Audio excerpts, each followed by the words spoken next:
The New Orleans Pelicans are reportedly open to trading everybody on their roster, including Zion Williamson. Is that the right path forward for this team that has been ravaged by injuries so far this season? We'll talk about all and more on today's NBA Central. Welcome to the number one place for your daily basketball news and analysis, NBA Central. What's going on, basketball fans? Welcome to another episode of NBA Central, your number one spot for everything basketball related. We got Big Kev, myself, Haize in the building today. Kev, this came out, man. Actually, it came out Sunday, but it looks like it's starting to get picked up and get some coverage on it today. According to Mark Stein, New Orleans Pelicans are open to moving everybody on their roster, including Zion Williamson. In fact, the only players that they have as untouchable on their roster are Herb Jones, Eve Missy, and Trey Murphy III. Is that the right path for this? Is that the right direction for this Pelicans team to go, in your opinion? They got to do something because their direction has been down for the last few seasons. The injuries have just ravaged this team, decimated them, as it were, top to bottom. We already know the Brandon Ingram situation is messier and messier by the day. Mm-hmm. Zion, while very talented, can't stay healthy himself. CJ McCollum is not the one. You know, it's just the fact. He's just not the one. He's a solid. He's not even as good as Chris Middleton, but Chris Middleton be hurt too much anyway. So yeah. I think they got to hit the reset button. They're looking at the teams that were kind of their contemporaries in the Memphis Grizzlies, the Oklahoma City Thunder, those types of teams be really good right now. And they're still at the bottom. In fact, they're in last place in the Western Conference. And if it wasn't for the Washington Wizards, you know, they would have probably the worst record in the league. And the thing with the Pelicans is that it looked like they were on an upward trajectory between 2019-20 season all the way up to last season. They had a better record year after year. This year, only 5 wins on the season so far. And I also think it's something to be said that this is the year that they own their own first-round pick outright. So if you are going to pivot and you're already in a down year, considering this draft class, this is the time to make this move. This is really the time to make this pivot. Yeah, I mean, and they passed up on Dalton Connect. Well, what turned out to be Dalton Connect, not to say that they would have drafted him, by telling the Lakers they could keep that pick last season. And good for them, though. Like, the Lakers they've come down to earth a little bit, so maybe that'll be a higher draft pick than it was last season. We'll see how that plays out. But why not? If somebody is foolish enough to take Zion Williamson off of the doggone New Orleans Pelicans, they go for it. Because let's just face facts here. Zion is just – he's never played a full season. And then last season, when he played the majority of the season, he got injured in the play-in game or the playoff game, and it just didn't even make sense. Like, there was a non-contact injury. He was playing really, really well and couldn't even play in the overtime game that they ended up losing. It was just weird to see, you know. Yeah, and I commend the Pelicans for, and again, this draft may make it easier to make this decision, but I still got to commend them for seeing a problem and being willing to pivot off of it, because there would be a lot of teams at 24 years old that would look at Zion and still say, if he could just stay healthy, we're going to be good. And like, while Zion, when he's on the court, it's not like he's not putting up numbers. It's not like he's a physical dominant force, all that type of thing, but like, you can't bet on it. Like you said, last season he played 70 games. Hats off to him. That was the first time since the second season of him playing more than 60 games. Look at 24 games his rookie year, 29 games in 22, 23, 6 games so far this season. Like, it's just really hard to bet on a player that has shown that level of being of just being unhealthy. And so, like I said, in this draft, the depth of this draft is really going to afford a lot of teams kind of to open their eyes on some of their situations. And so, you know, if they're able to move off of him, Ingram, CJ McCollum, you're probably looking at getting at least a bevy of picks back, some of those being first, some of those being highly protected. And this is the time to pivot. This is really just the time to pivot. It was crazy to give Zion that contract extension to begin with, in my opinion. He just didn't show that he could stay healthy. Sometimes I'll be wondering what these GMs are thinking. They're thinking like, well, maybe his body will change or something, but the dude hovers around 300 pounds, period. No matter what type of diet y'all put him on, what type of workout regimen y'all put him on, it just doesn't work for him. The way he plays basketball, unfortunately, it's kind of like D Rose. D Rose relied on explosiveness, and when his body couldn't keep it up, it was over with for him. Really, like, you know, we love him here in Chicago. He's a Hall of Famer in these streets. But the reality is, Zion is another player that just has all the talent in the world, but his body has betrayed him. Now, will he carve out a 10-year career, 15-year career? That remains to be seen. It's possible, but he'll have to develop some other skill sets in order to have that type of longevity. And I think this is another wrinkle in this Zion contract that I think we haven't really talked about is that Zion's contract has a non-guarantee date every year of this contract. So even if a team were to trade with Zion, they can get out the contract. Like it this year becomes fully guaranteed. No, it's 50% guaranteed. It becomes fully guaranteed on the 7th of January. Next season, it has another non-guarantee date of July 15th. Each of the years following. So technically, a team that's trading for Zion Williamson could trade for him. And if they give it a year or two and he doesn't work out, they can get him off the books. That's actually pretty dope. That means that contenders like or a team like we talked about reclamation project with Ben Simmons for the Heat, but Zion going to the Heat would be the ultimate reclamation project for Pat Riley and company over there. Maybe they can revive his career, so to speak. Not that his career is dead in the water, but maybe their training staff can have him prepared to go out there and play at least 65 to 70 games a season. Or let's see, I mean, I can't think of anywhere else, honestly. I mean, maybe the Heat, maybe the Clippers. Like, I don't know. I can Like see the who Clippers maybe getting involved for it. I'm trying to think what other teams could be willing to take. I'm trying to think of teams that have like a big expiring contract that they could try to take a look at. I've seen a lot in the last like hour or so since this really started gaining buzz of people saying Dallas could get involved, and I'm just like, did Dallas really want to potentially throw off their momentum that they're having? Like Dallas literally looks like a title contender coming out the West right now. I just don't think they're going to do that. Yeah, no, like he could go to like one of these teams that's trying to rebuild as well. Maybe the Houston Rockets even, but that's another situation with Hold on, the Detroit Pistons. yeah. I was gonna go there. I Okay. was I was gonna say the Rockets at first, but they're a team that you like the Dallas Mavericks. They got too much momentum going. They don't want to mess that up. But yeah, the Detroit Pistons is a perfect young team, kind of like what Blake Griffin went there before he just fell completely off the cliff. But that first 2/3 of a season that Blake Griffin was in Detroit, bro, he was killing. Yeah. Yeah.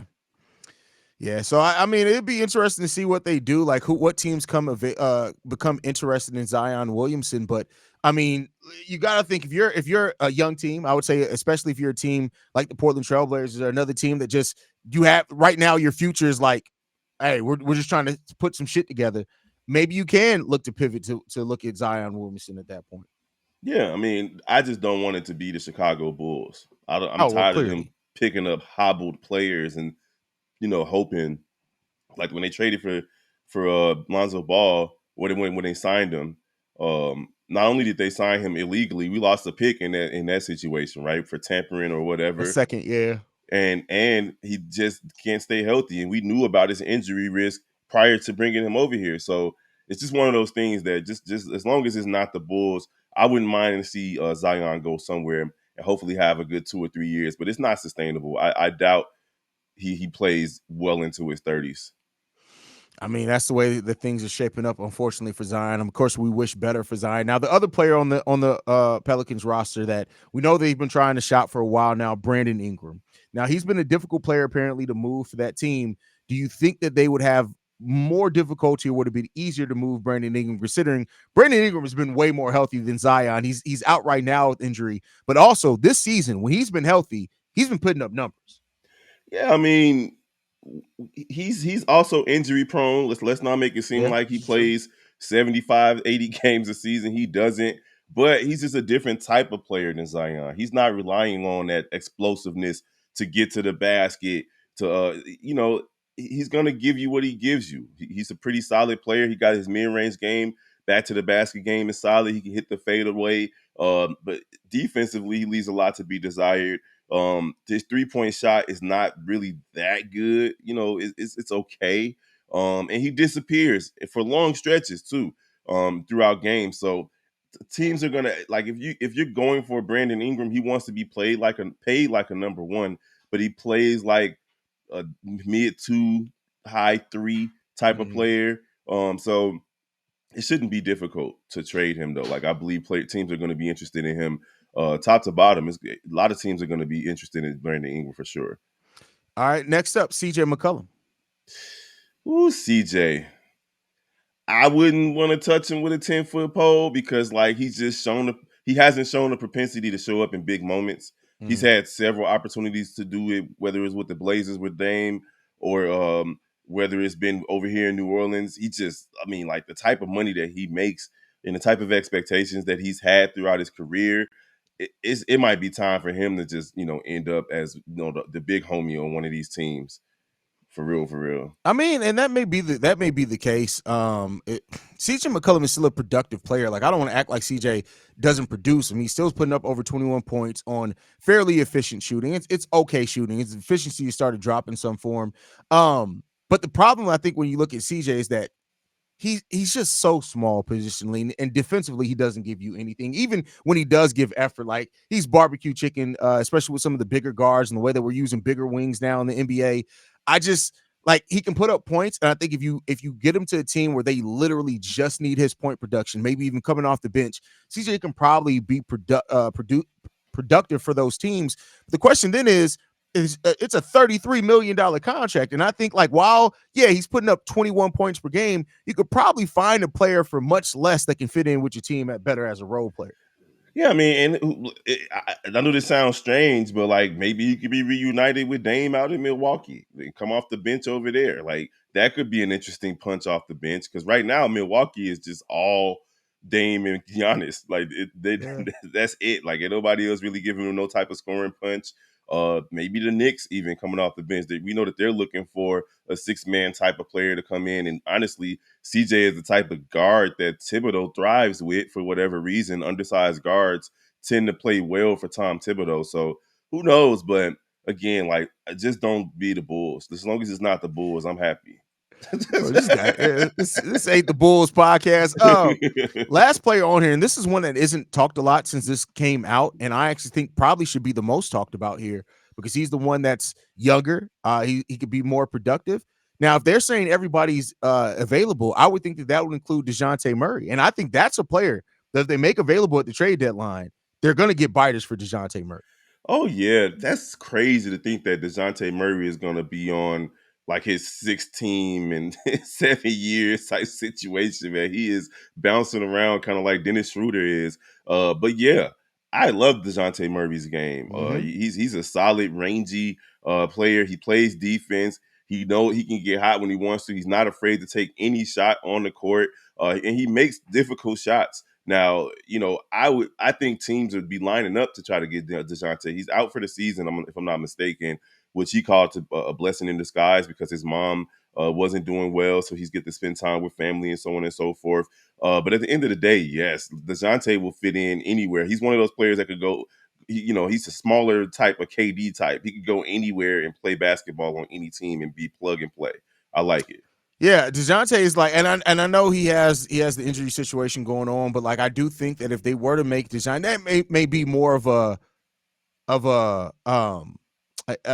end of season thing. But wait a second, Dejounte isn't out with injury, bro. What you talking about?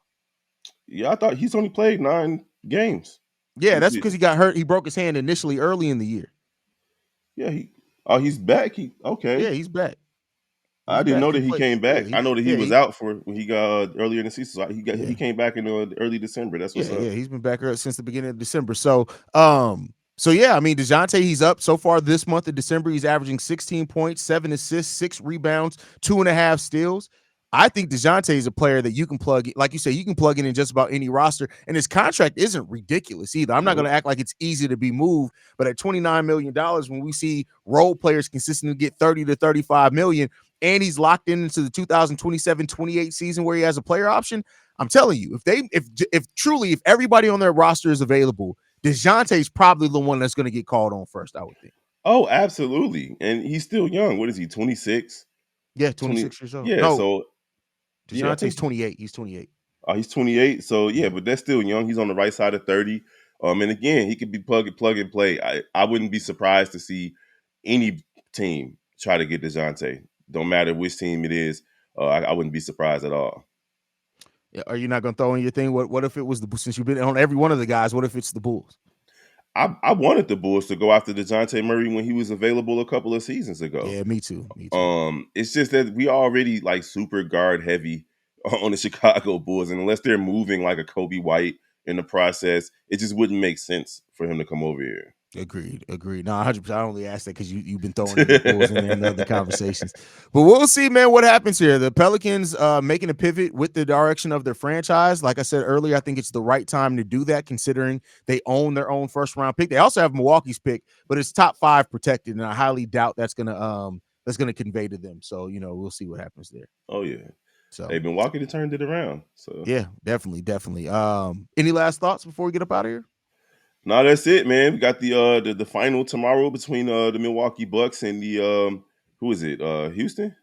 No, No, Milwaukee OKC. Bucks and OKC. OKC. That's gonna be a fun game, man. It's gonna be a fun game with SGA and them. And defensively, Oklahoma City is solid, man. I'm excited to watch that game tomorrow night. Yeah, that's gonna be a fun game. We will be live after that game tomorrow. I can tell that right now. I don't care what we got to do. I'm gonna be live after that game because that's gonna be a fun one. I wonder if we can get Doug to do the live call. Ooh. That actually might be solid. Yeah, we have to highlight him on that one. But guys, thank you so much for tuning in. Make sure you guys are following us at NBA Central Pod. You can send us any feedback, questions, comments, concerns, NBA Central Show at gmail.com. And then lastly, if you want to leave a text message and our voicemail for the mailbag, 773-270-2799. We're the number one spot for everything basketball related. We'll see you guys on the next one. Peace, y'all. This has been a presentation of the Break Media.